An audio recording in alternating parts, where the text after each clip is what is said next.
Assalamualaikum warahmatullahi wabarakatuh. Kami dari kelompok 4 akan mempresentasikan materi terkait ISO 27001 dan 27002. Sebelum itu, izinkan saya untuk memperkenalkan anggota dari kelompok 4. Yang pertama ada saya sendiri, nama saya Anggit Nasari dengan NPM belakang 078. Lalu ada Hilmi Arya Rafwa Muhammad dengan NPM belakang 061. Lalu ada Raka Maulana dengan NPM belakang 077. Dan terakhir ada Raihan Cahyo Aji dengan NPM belakang 080. Nah, di sini kita akan membahas terkait definisi dan kegunaan, domain yang dimiliki, kelebihan dan kekurangan, serta contoh studi kasus dan penerapannya. Oke, yang pertama ISO 27001. Apa sih definisinya? ISO 27001 ini merupakan standar internasional untuk sistem manajemen keamanan informasi yang diterbitkan oleh Organisasi Internasional untuk Standarisasi dan Komisi Elektroteknik Internasional. ISO 27001 ini memberikan kerangka kerja dan pedoman untuk menetapkan, menerapkan, dan mengelola sistem manajemen keamanan informasi dengan tujuan membantu organisasi melindungi aset informasi penting mereka dan memenuhi persyaratan hukum dan peraturan yang berlaku. ISO 27001 ini dianggap penting. Kenapa sih? Karena dengan meningkatnya kejahatan cyber dan ancaman-ancaman baru yang terus bermunculan, mengelola resiko cyber ini menjadi terasa sulit. Sehingga dengan adanya ISO 27001 ini dapat membantu organisasi menjadi sadar resiko dan secara proaktif mengidentifikasi dan mengatasi kelemahan, serta mempromosikan pendekatan holistik terhadap keamanan informasi. Lalu, apa saja sih kegunaan ISO 27001 ini? Yang pertama ada perlindungan informasi sensitif, yang dimana ada membantu organisasi melindungi informasi yang sensitif dan penting. Lalu ada manajemen resiko, yang dapat mendorong organisasi untuk melakukan penilaian resiko secara terstruktur. Lalu yang ketiga ada peningkatan kepatuhan hukum dan regulasi, yang dapat membantu organisasi mematuhi persyaratan hukum dan regulasi terkait keamanan informasi. Lalu yang keempat, ada kepercayaan pihak eksternal. Dengan adanya sertifikasi ISO 27001 ini, yang menunjukkan bahwa organisasi memiliki sistem manajemen keamanan informasi yang terstandarisasi dan diakui oleh secara internasional, ini dapat meningkatkan kepercayaan pelanggan, mitra bisnis, dan pihak eksternal lainnya. Lalu yang kelima ada peningkatan proses bisnis.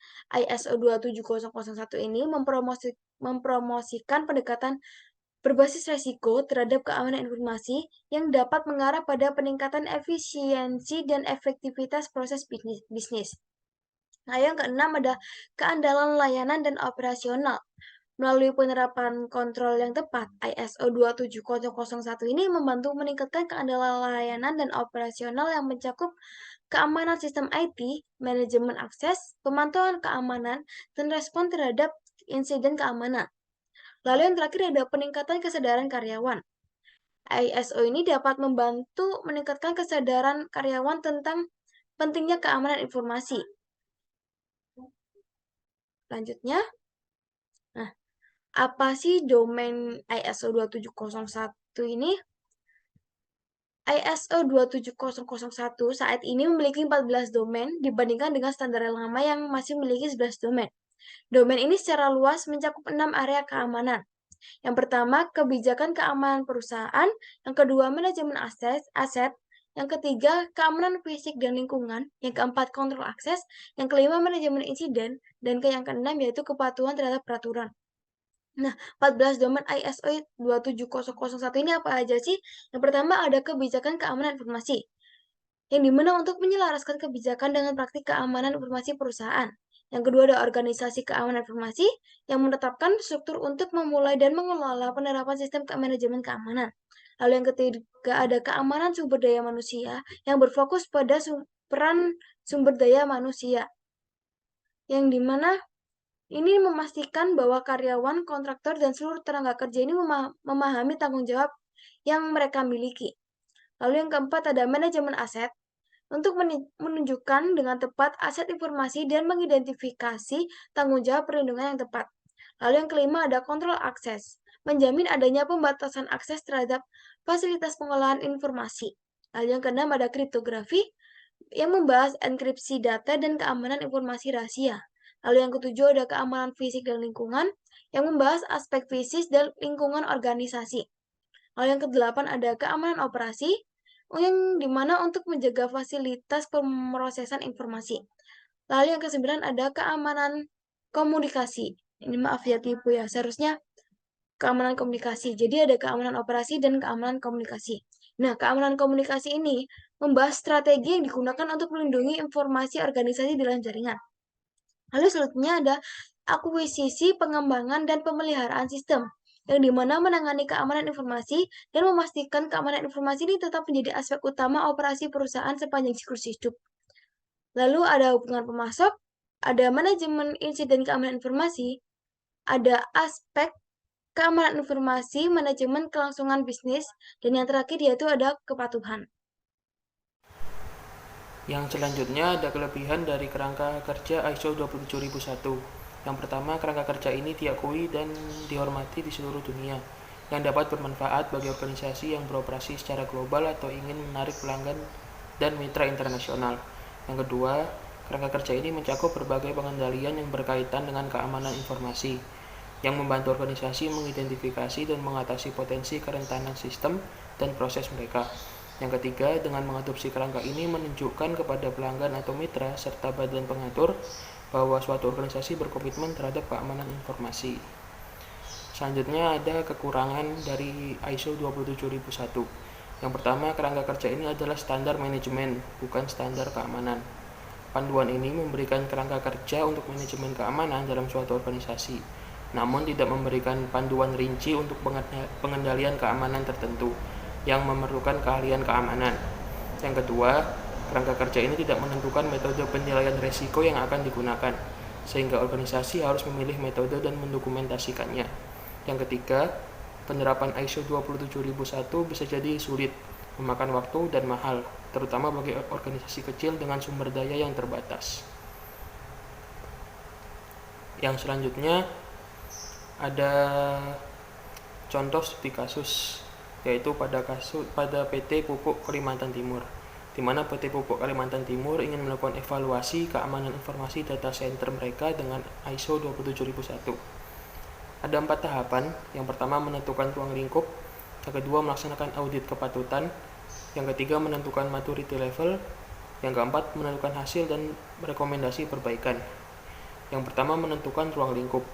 Karena di sini PT Pupuk Kalimantan Timur ingin mengevaluasi keamanan informasi data center, maka ruang lingkupnya ada termasuk ke dalam 6 klausul. Yang pertama, kebijakan keamanan informasi, kedua, manajemen aset, ketiga, kontrol akses, keempat, keamanan fisik dan lingkungan, kelima, keamanan operasional, dan keenam, keamanan komunikasi. Selanjutnya, setelah menentukan ruang lingkup, melaksanakan audit kepatutan. Di sini melaksanakan audit bisa dengan wawancara atau dengan memverifikasi dokumentasi-dokumentasi yang telah dilakukan oleh organisasi tersebut. Setelah mendapatkan data tersebut, maka menentukan maturity level. Maturity level sendiri terbagi menjadi 6, mulai dari level 0 sampai level 5. Dalam contoh kasus PT Pupuk Kalimantan Timur ini, didapat rata-rata dari ke-6 klausul itu maturity levelnya berada pada level 3. Yang terakhir, menentukan rekomendasi perbaikan. Setelah mendapatkan maturity level yang saat ini, maka untuk perbaikannya sehingga bisa mencapai maturity level 4 atau 5, ada beberapa perbaikan yang harus dilakukan, yaitu untuk peninjauan kebijakan untuk keamanan informasi, maka perlu membuat atau memperbarui kebijakan keamanan informasi secara berkala. Untuk inventarisasi aset, perlu melakukan pengelolaan pemrosesan informasi dan membuat aturan untuk penggunaan aset yang mempertimbangkan karyawan dan pihak ketiga. Untuk keamanan fisik dan lingkungan, itu meningkatkan kualitas pemantauan catatan entry fisik, membuat dokumen perencanaan untuk keamanan ruangan dan fasilitas. Untuk keamanan operasi, membuat beberapa WI mengenai perlindungan informasi log dan log administrator dan operator, dan melakukan sinkronisasi ke sumber waktu untuk menjadi referensi tunggal ke semua sistem. Oke, selanjutnya adalah ISO 27002. Apa sih ISO 27002? ISO 27002 adalah standar internasional yang diterbitkan oleh International Organization for Standardization atau ISO dan International Electrotechnical Commission atau AIC, yang berisi panduan dan praktik terbaik atau best practice untuk manajemen keamanan informasi. Nah, ISO 27002 ini merupakan pelengkap utama dari ISO 27001. ISO 27002 tidak dirancang untuk sertifikasi, namun sering digunakan bersama ISO 27001 yang merupakan standar yang dapat disertifikasi untuk Information Security Management System atau ISMS. Nah, apa sih tujuan dari ISO 27002? ISO 27002 ini membantu organisasi mengidentifikasi, mengelola, dan mengurangi risiko keamanan informasi melalui penerapan kontrol keamanan yang efektif yang merupakan standar untuk Information System Security Management System atau ISMS. Selanjutnya adalah kegunaan ISO 27002. Yang pertama adalah membangun ISMS. ISO 27002 berfungsi sebagai framework yang dapat membantu organisasi dalam membangun, menerapkan, dan memelihara ISMS. ISMS sendiri adalah suatu pendekatan holistik untuk mengelola keamanan informasi di seluruh organisasi. Lalu yang kedua, memberikan panduan implementasi. ISO 27002 ini memberikan panduan dan rekomendasi yang sangat berguna bagi organisasi yang ingin mengimplementasikan praktik keamanan informasi. ISO 27002 menyajikan serangkaian kontrol keamanan khusus yang harus diikuti bersama dengan kontrol yang disarankan untuk diterapkan. Lalu yang ketiga, menyediakan praktik terbaik atau best practice. ISO 27002 menyediakan praktik terbaik dalam berbagai aspek keamanan informasi, termasuk kebijakan, organisasi keamanan informasi, keamanan sumber daya manusia, manajemen aset, kontrol akses, kriptografi, keamanan fisik dan lingkungan, dan lain-lain. Lalu yang keempat adalah mengatasi masalah keamanan informasi. ISO 27002 banyak digunakan untuk mengatasi masalah yang berkaitan dengan keamanan informasi, dengan menyediakan pedoman dan kontrol keamanan. Standar ini membantu organisasi dalam melindungi aset informasi mereka dari berbagai risiko dan ancaman. Lalu yang kelima, mengamankan informasi dalam berbagai cara. ISO 27002 tidak hanya berfokus keamanan informasi yang berbasis IT, tetapi juga memperhatikan informasi yang tersimpan dalam bentuk fisik seperti dokumen atau kertas. Selanjutnya adalah domain yang dimiliki oleh ISO 27002. Pada bulan Februari 2002, terjadi pembaruan pada ISO 27002 yang membawa perubahan yang signifikan dalam penyusunan set kontrolnya. Sebelumnya terdapat 14 domain kontrol yang telah ditetapkan.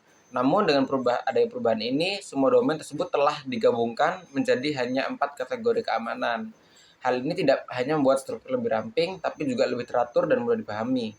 Berikut adalah 4 domain yang dimiliki ISO 27002. Yang pertama, Organization Control atau kontrol organisasi. Ini mencakup kebijakan, prosedur, proses, struktur organisasi, dan framework manajemen yang dibutuhkan untuk mendukung implementasi ISMS yang efektif. Lalu yang kedua, People Control atau kontrol SDM. Berfokus pada aspek sumber daya manusia dalam mendukung ISMS, termasuk kebijakan dan prosedur untuk memastikan karyawan atau pihak ketiga yang terlibat untuk memiliki kompetensi, kesadaran, dan pelatihan keamanan informasi yang memadai. Lalu yang ketiga, physical control atau kontrol fisik. Ini mencakup kontrol akses fisik ke area dan fasilitas organisasi untuk melindungi informasi rahasia dan penting. Lalu yang terakhir, technological control atau kontrol teknologi yang berfokus pada penggunaan solusi teknologi untuk mengamankan informasi, termasuk penggunaan firewall, sistem deteksi intrusi, enkripsi data, kontrol akses logis ke sistem aplikasi, dan lainnya, yang bertujuan untuk melindungi konfidensialitas, integritas, dan ketersediaan informasi. Untuk kelebihannya, setelah kami mencari-cari dari berbagai sumber yang ada di internet, dari jurnal-jurnal, itu banyak banget kelebihan dari ISO 27002 ini. Cuman menurut kami ada 5 kelebihan yang menonjol yang patut untuk kami angkat. Yang pertama yaitu standar ini tuh dapat mengurangi kerentanan terhadap serangan. Maksudnya gimana? Maksudnya ISO 2202 ini tuh memberikan panduan rinci mengenai kontrol keamanan informasi, terus juga membantu organisasi atau perusahaan mengidentifikasi dan mengurangi kerentanan yang dapat dieksploitasi oleh serangan cyber. Kemudian keunggulan yang kedua yaitu standar ini tuh dapat memberikan adaptasi terhadap resiko keamanan yang berkembang. Maksudnya itu dengan menyediakan kerangka kerja yang dapat disesuaikan di standar ini tuh memungkinkan organisasi untuk menyesuaikan kontrol keamanan dengan perubahan lingkungan bisnis dan resiko keamanan yang terus berkembang seiring berjalannya waktu. Kemudian keunggulan yang ketiga yaitu mengembangkan proses manajemen keamanan yang diakui secara global.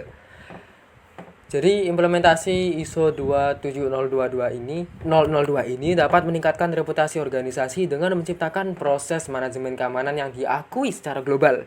Kemudian selain itu juga standar ini tuh juga memberikan kepercayaan kepada pelanggan dan pemangku kepentingan atau stakeholder yang terkait, yang terhubung. Kemudian keunggulan yang keempat yaitu standar ini tuh merupakan praktik terbaik untuk kontrol keamanan informasi. Maksudnya gimana? Maksudnya standar ini tuh nggak hanya memberikan suatu panduan, tetapi juga akan membantu sebuah organisasi atau perusahaan untuk menerapkan praktik terbaik dalam kontrol keamanan informasi, meningkatkan efektivitas serta efisiensi operasional dari proses bisnis yang ada di perusahaan atau organisasi tersebut. Kemudian keunggulan yang kelima yaitu standar ini tuh bisa mengurangi kerugian akibat pelanggaran keamanan. Maksudnya itu dengan mengikuti pedoman standar ISO 27002 ini, suatu organisasi atau perusahaan dapat mengurangi dampak dan kerugian yang diakibatkan oleh pelanggaran keamanan informasi, termasuk kerugian finansial dan juga reputasi. Kemudian itu tadi barusan 5 kelebihan dari ISO 27002. Kemudian selanjutnya kita akan bahas tentang kekurangannya juga. Untuk kekurangan dari ISO 02 ini setelah kami cari ada 4 kekurangan yang menonjol ya. Yang pertama yaitu biaya untuk mengimplementasikan dan pemeliharaan ISO 27002 ini cukup signifikan. Implementasi dan pemeliharaan kontrol keamanan informasi sesuai dengan ISO 27002 ini memerlukan sumber daya yang signifikan, termasuk biaya untuk perangkat lunak, pelatihan, dan juga pemantauan berkelanjutan. Kemudian kerugian atau kekurangan yang kedua yaitu standar ini tuh membutuhkan program pelatihan dan kesadaran yang berkelanjutan. Maksudnya gimana? Maksudnya di dalam standar ini tuh penting untuk melibatkan personel dalam program pelatihan dan kesadaran secara berkelanjutan supaya mereka ini dapat memahami, menginternalisasikan, dan menjalankan kontrol keamanan dengan efektif dan efisien. Kayak gitu. Terus kekurangan yang ketiga yaitu standar ini tuh berpotensi menyebabkan ketergantungan berlebihan kepada standar. Organisasi atau suatu perusahaan itu harus berhati-hati terhadap potensi ketergantungan berlebihan kepada ISO 27002 ini karena kepatuhan terhadap standar itu sendiri tuh nggak menjamin keamanan yang optimal. Ini perlu diingat oleh perusahaan-perusahaan atau organisasi di luar sana. Kemudian kekurangan yang keempat yaitu standar ini tuh atau ISO 27002 ini tuh bukan merupakan standar yang wajib. Jadi salah satu kekurangan ini tuh standar ini tuh merupakan standar yang nggak semua organisasi harus mengikuti panduan dari standar ini sehingga implementasinya itu menjadi pilihan dan mungkin kurang konsisten di seluruh industri atau sektor bisnis kayak gitu. Contoh studi kasus dari penerapan ISO 27002 ini. Kami ambil studi kasus tentang proses pengauditan keamanan sistem informasi manajemen rumah sakit berdasarkan ISO 27002 pada tahun 2005 pada studi kasus Rumah Sakit Islam Jemur Sari. Nah, di dalam studi kasus ini tuh terbagi menjadi 4 tahapan besar yang utama dalam proses auditingnya. Seperti yang bisa teman-teman lihat di depan, yaitu ada 4. Yang pertama, perencanaan audit, kemudian dilanjutkan oleh persiapan audit, kemudian dilanjutkan oleh pelaksanaan audit, dan ditutup oleh pelaporan audit. Kita langsung aja ke tahapan besar yang pertama yaitu perancangan audit. Nah, di dalam tahapan perancangan audit ini masih ada subtahapan lainnya. Di sini ada 3 subtahapan. Yang pertama, mengidentifikasi proses, bisnis, dan TI-nya. Nah, untuk melakukan proses audit dalam suatu tempat atau studi kasus, tahapan yang pertama yaitu kita harus mengidentifikasi proses bisnis atau TI yang ada di dalam studi kasus tersebut. Kita harus cari tahu gimana latar belakang studi kasus kita, terus gimana studi kasus kita itu apa aja proses bisnis yang ada di studi kasus kita itu, dan juga gimana pokoknya kita harus mencari tahu gimana seluk-beluknya tentang studi kasus yang akan kita angkat tersebut. Kemudian setelah auditor mengetahui identifikasi proses bisnis dan TI-nya, kemudian lanjut ke subtahapan yang kedua, yaitu menentukan ruang lingkup, objek, dan tujuan. Nah, di dalam studi kasus ini sang auditor itu menentukan ruang lingkup audit, objek, dan tujuannya, yaitu untuk ruang lingkupnya mereka menentukan bakal mengaudit mengenai sistem informasi manajemen rumah sakit atau SIMRS. Kemudian untuk objek auditnya sendiri, mereka menentukan akan mengaudit di bagian teknologi dan sistem informasinya. Kemudian untuk tujuan auditnya sendiri, mereka memutuskan untuk menetapkan suatu tujuan, yaitu mengukur hasil maturity level dengan standar ISO 27002 pada tahun 2005 beserta temuannya dan juga rekomendasinya. Oke, terus lanjut ke subtahapan yang ketiga, yaitu membentuk klausul dan objektif kontrol. Nah, setelah kita menentukan ruang lingkup dan juga objek dan juga tujuannya, maka langkah selanjutnya yaitu auditor harus membentuk klausul dan objektif kontrolnya. Nah, sebelum membentuk klausul dan objektif kontrolnya ini, sebelum itu auditor itu harus tahu dulu apa aja dan gimana aja permasalahan yang terjadi di dalam studi kasus yang mereka angkat tersebut. Nah, untuk mencari tahu permasalahan di rumah sakit Islam Jemur Sari tersebut, auditor yang kita angkat ini tuh mereka mengadakan proses wawancara kepada beberapa pegawai yang ada di rumah sakit tersebut. Nah, dari proses wawancara tersebut maka mereka mendapatkan jawaban dari berbagai masalah yang dilalui di dalam proses bisnis di rumah sakit Islam Jemur Sari tersebut. Nah, hasilnya bisa teman-teman lihat di depan. Mungkin bisa langsung aku next aja teman-teman, kalau mau lihat bisa langsung di pause aja. Langsung aja di next. Kemudian setelah kita tahu permasalahan-permasalahan apa aja yang terjadi di rumah sakit tersebut atau di dalam studi kasus tersebut, maka kita harus bisa menyimpulkan, auditor harus bisa menyimpulkan dari permasalahan tersebut enaknya itu, cocoknya itu klausul apa aja yang kita gunakan demi bisa mendukung proses audit kita, biar proses audit kita itu berjalan efisien dan efektif gitu. Nah, sang auditor yang kita angkat ini, mereka berdasarkan permasalahan sebelumnya yang bisa teman-teman lihat di slide selanjutnya, mereka mengusulkan ada 4 klausul yang berbeda. Yang pertama yaitu klausul 8 tentang keamanan sumber daya manusia, terus klausul 9 tentang keamanan fisik dan lingkungan, klausul 11 tentang kontrol akses, dan juga yang terakhir klausul 12 tentang akuisisi sistem informasi, pengembangan, dan juga pemeliharaan. Kemudian tahapan 1 sudah, selanjutnya kita akan berpindah ke tahapan kedua, yaitu persiapan audit. Nah, di tahapan kedua ini, persiapan audit ini juga terdapat beberapa sub tahapan lainnya, yaitu tepatnya di sini ada 4. Yang pertama yaitu sub tahapan penyampaian kebutuhan data. Nah, dalam proses penyampaian kebutuhan data, sang auditor itu harus memberikan list kebutuhan data-data yang digunakan selama proses audit kepada audite. Nah, list kebutuhan data yang digunakan untuk menunjang proses audit ini akan digunakan untuk menunjang proses audit. Kemudian di sebelah kanan ini ada tabel, yaitu tabel contoh list kebutuhan data. Bisa teman-teman lihat dan pause videonya kalau teman-teman ingin memperhatikan lebih detail lagi. Kemudian kita lanjut aja ke subtahapan selanjutnya, yaitu membuat pernyataan.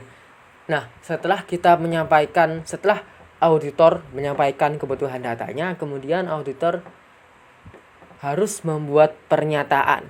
Nah, pernyataan ini dibuat berdasarkan kontrol keamanan yang terdapat pada setiap klausul yang terdapat pada ISO 27002, atau lebih tepatnya membuat pernyataan berdasarkan kontrol keamanan atau klausul yang kita pilih tadi. Ya, kalau di auditor ini tuh tadi kan milih 4. Nah, itu kita buat beberapa pernyataan sesuai dengan 4 klausul tadi, kayak gitu. Untuk contoh tabelnya bisa dilihat di sebelah kanan. Kemudian subtahapan selanjutnya yaitu membuat pembobotan. Pembobotan ini tuh diberikan kepada setiap pernyataan. Pembobotan ini disesuaikan seberapa besar risiko yang terjadi untuk organisasi dan juga disesuaikan dengan fokus audit yang digunakan. Jika ada indikasi risiko berpengaruh besar pada perusahaan, maka diberikan bobot 1. Apabila diindikasikan tidak berisiko sedikit pun untuk perusahaan, maka nilai dari pembobotan adalah 0. Terus kemudian di kanan juga seperti biasa ada contoh pernyataan, ada contoh tabel pembobotan yang bisa teman-teman buat referensi. Kemudian subtahapan yang 4 yaitu setelah kita membuat pembobotan, selanjutnya kita akan membuat pertanyaan sesuai dengan pernyataan dan pembobotan yang udah kita buat di subtahapan sebelumnya. Pada proses membuat pertanyaan ini, kita harus mengacu pada pernyataan yang telah dibuat sebelumnya.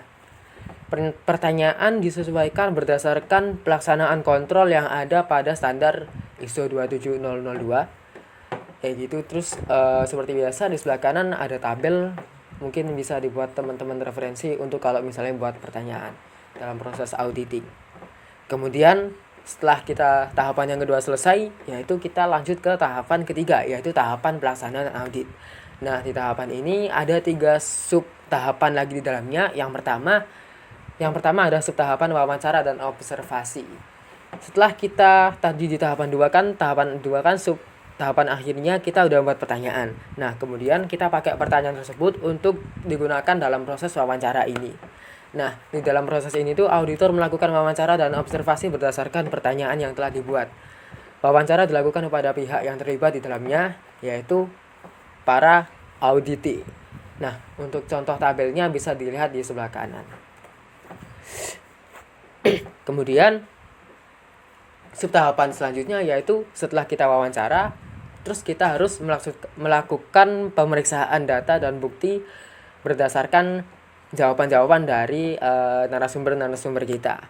Nah, pemeriksaan data dan bukti ini mengacu pada hasil wawancara yang dilakukannya. Dalam pemeriksaan data dan bukti, kita harus melakukan review tentang data atau bukti yang ditemukan terhadap jawaban dari narasumber tadi. Kemudian seperti biasa, contoh dari tabelnya bisa teman-teman lihat di sebelah kanan. Kemudian tahapan dari pelaksanaan audit yang terakhir yaitu melaksanakan uji kematangan itu sendiri. Ini merupakan subtahapan dan tahapan utama dari proses auditing ini sendiri. Jadi setelah seluruh penentuan nilai diterapkan, maka tahap selanjutnya adalah melakukan perhitungan maturity level. Nah, pada studi kasus kita ini, sang auditor telah melakukan uji kematangan dan bisa dilihat hasilnya di tabel dan gambar-gambar di sebelah kanannya. Oke, udah. Bisa teman-teman lihat rata-rata tingkat kematangannya bertotal 3,47.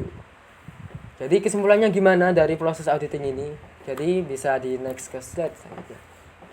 Jadi untuk kesimpulannya, hasil dari perhitungan maturity level pada seluruh klausul adalah 3,47, yaitu tergolong defied atau tergolong ya oke lah. Jadi hal tersebut itu menunjukkan bahwa sebagian besar proses keamanan sistem informasi pada rumah sakit ini tuh udah mempunyai aturan dan dilakukan secara rutin, tetapi masih ada beberapa kebijakan, peraturan, dan prosedur yang belum ada pada organisasi ini, seperti peraturan tentang keamanan password, terus keamanan kriptografi, dan juga prosedur perlindungan dan penempatan peralatan. Nah, selain hal tersebut masih ditemui beberapa karyawan yang tidak melaksanakan kebijakan, peraturan, dan prosedur yang sudah ada. Jadi itu kesimpulan auditing dari proses audit yang dilaksanakan di studi kasus kita yang kami angkat di Rumah Sakit Islam Jemur Sari. Mungkin dari pemaparan contoh studi kasus ISO 27002 ini, dengan ini berakhir juga sesi presentasi kita. Untuk selanjutnya sesi pemaparan kita udah selesai dan selanjutnya bakal ada seperti biasa ada sesi kuis. Teman-teman bisa bisa meng-scan kode QR kode yang ada di layar dan juga dikerjakan karena akan dapat poin tambahan untuk teman-teman. Oke, mungkin itu aja dari kelompok kami. Kurang lebihnya mohon maaf, kami mohon maaf jika ada perbuatan yang disengaja maupun gak disengaja yang gak enak di hati teman-teman. Mohon maaf atas kekurangannya juga. Terima kasih sudah menyimak sampai akhir. Kuisnya dikerjain. Wassalamualaikum warahmatullahi wabarakatuh. Dadah.